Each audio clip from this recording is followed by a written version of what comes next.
Good morning. Let me explain or introduce my product DP1 MF TC. It's a peristaltic pump and used for the precise dosing of a liquid, maybe used for the pilot plant in a chemical industries, in a pharmaceutical industries, and many more places. Let me start it by switching on the equipment first. So I just switch on the equipment. It's actually showing our splash screen, and now these all are different mode and menu of this equipment.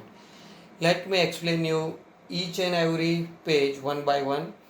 On the right side of this touch screen, this is a complete capacitive touch screen over here.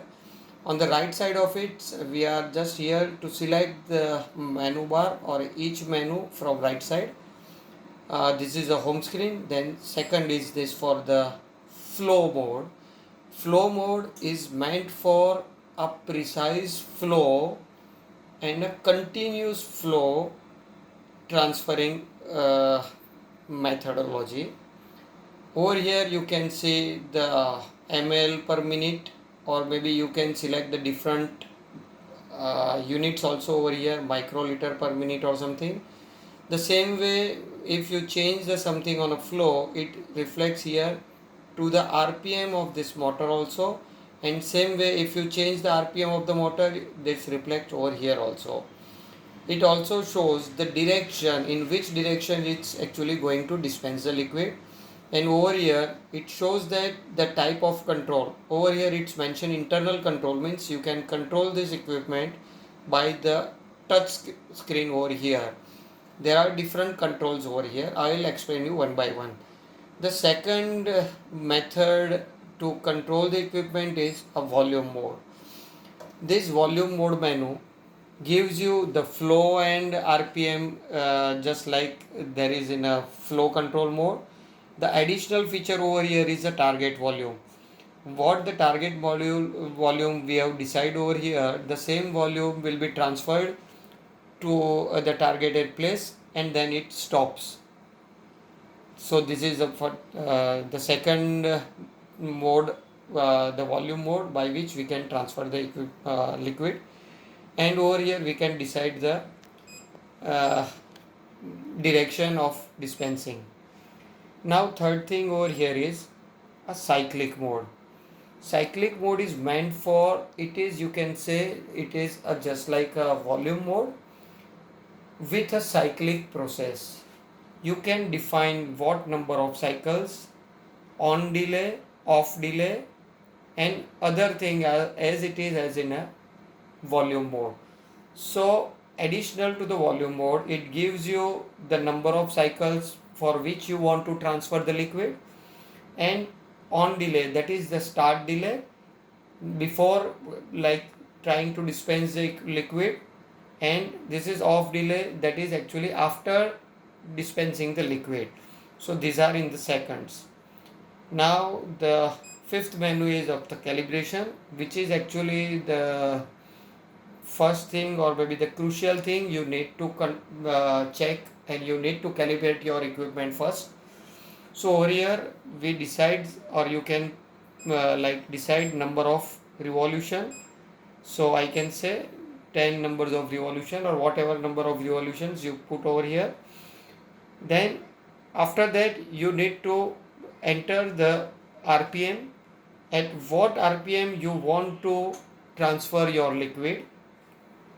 Third thing is you need to start the calibration, and fourth thing, what amount you have received after these settings, you need to read it from your beaker, and then you need to enter it over here. And the last thing, it is about the system setting. This steps per revolution, actually it's meant for the motor controlling.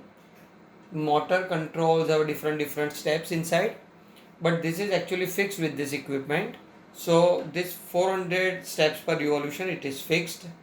Maximum RPM is fixed. It is, you cannot go beyond this 600, but if you want to put it on a lesser way, you can enter this maximum revolution over here. There are other conditions, that is soft start and soft stop also. So it is not like by if you put it in normal start it will start normally, and if you put it in a soft start it will gradually come to the speed at the targeted speed. Over here this is again dimming of this LCD. If it is unused, this will after 100 seconds it will reduce its intensity up to 50%. There is one another and crucial thing over here is about the firmware upgrade. If you have like giving this equipment a Wi-Fi, it will check the firmware upgrade. You can press this button and you can check whether the new firmware upgrade is available or not. If new firmware upgrade is there, it will upgrade the equipment by itself, provided you have given a Wi-Fi to it. I'll just show you. At present I haven't given Wi-Fi to this equipment, but if I have given a Wi-Fi to this equipment it will work like that way. I'm showing you like this. So over here it is showing that it's disconnected and no IP is received. The machine SSID is this and password is this. It expects the Wi-Fi at IU at Shri and password is this, but no is available, no Wi-Fi is available, so it's showing that please try again. So if you have given SSID and password like this with maybe a hotspot or something, it will like upgrade the equipment by itself. So it's restart by after upgrading, or if it tries to upgrade and not getting upgraded, it restarts the equipment. So this is a basic introduction of this machine.